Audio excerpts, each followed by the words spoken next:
Merci de votre fidélité à notre antenne. Bienvenue à ce JT Éco de ce mardi 8 octobre 2024 sur votre antenne. Et nous démarrons avec le Burkina Faso où la Banque Postale a lancé officiellement ses activités le lundi 7 octobre dernier. L'établissement doté d'un capital de 15 milliards de nos francs CFA fonctionnera comme une banque universelle proposant des services de banque de détail et d'investissement particulier aux grandes entreprises.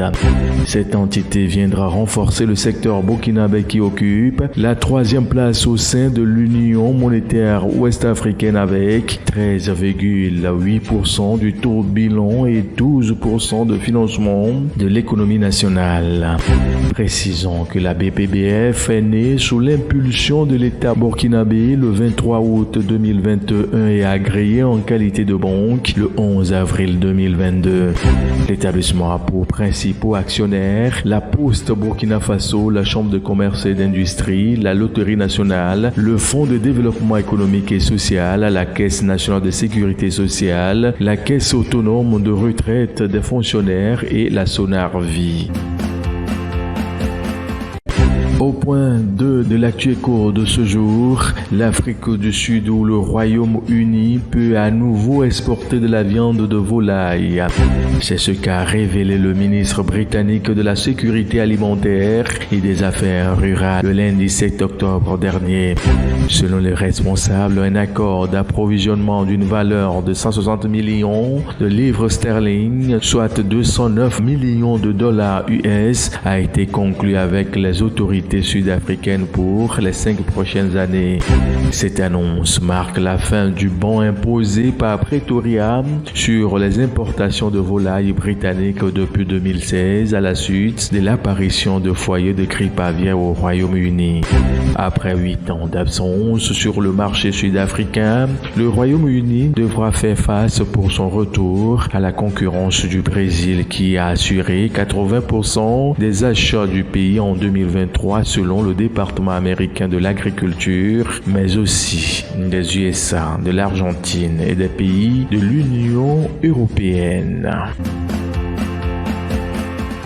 Au Mali, le ministère de l'Agriculture a signé le mercredi 2 octobre un protocole d'accord pour entamer une coopération avec la filiale du groupe marocain OCP dédié à l'Afrique. Ce nouveau partenariat porte sur la mise en œuvre d'une initiative visant à renforcer l'utilisation des engrais dans le secteur agricole. Les interventions seront menées sur 3 principaux axes, à savoir la gestion et l'amélioration de la santé et la fertilité des sols, le développement des centres de services agricoles et la promotion de l'entrepreneuriat des jeunes et des femmes dans l'agritech. Au Mali, le niveau d'utilisation des engrais chimiques se levait à 28,6 kg par hectare de terre cultivable en 2021, selon les données compilées par la Banque mondiale. Le gouvernement nigérian a récemment approuvé un financement de près de 820 milliards de naira, soit environ 500 millions de dollars US pour des projets portant sur la remise à niveau de la route Abuja-Kaduna-Kano ainsi que l'achèvement de celle reliant Bodo-Boni-Opobo. Ces projets ont été confiés au groupe français Julius Berger. Le tronçon Bodo-Boni-Opobo relie des localités du sud et du centre du pays, tandis que celui d'Abuja-Kaduna-Kano raccorde le centre et le nord. Il s'agit des principales routes de desserte du septentrion et elles ont aussi une vocation régionale. Abuja-Kano doit en effet être transformée en autoroute à double voie. La route fait partie intégrante du projet de corridor trans-saharien Lagos-Alger initié dans les années 60 et prévoyant un réseau de 9 routes transafricaines principales. Il doit être réalisé grâce à des financements des pays concernés et de la Banque africaine de développement.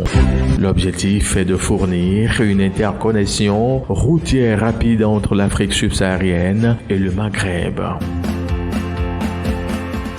Bouclons avec le Congo de Denis Sassou Nguesso où les vols d'Askai à destination de Pointe-Noire ont repris depuis le mercredi après 4 ans de suspension.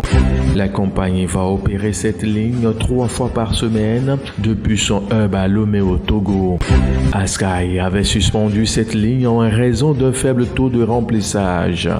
Le transporteur opère depuis un moment un plan de renouvellement et d'agrandissement de sa flotte afin d'améliorer ses services et d'étendre son réseau. Cette feuille de route vise à disposer d'au moins 20 avions d'ici 2027 afin d'ajouter 2 nouvelles destinations par an à ses dessertes. L'année dernière, la compagnie a transporté environ 1,1 million de passagers et cette année, elle en vise au moins 1,3 million de passagers. Et c'est fini pour aujourd'hui. Très bonne suite de nos programmes à vous tous et à très vite.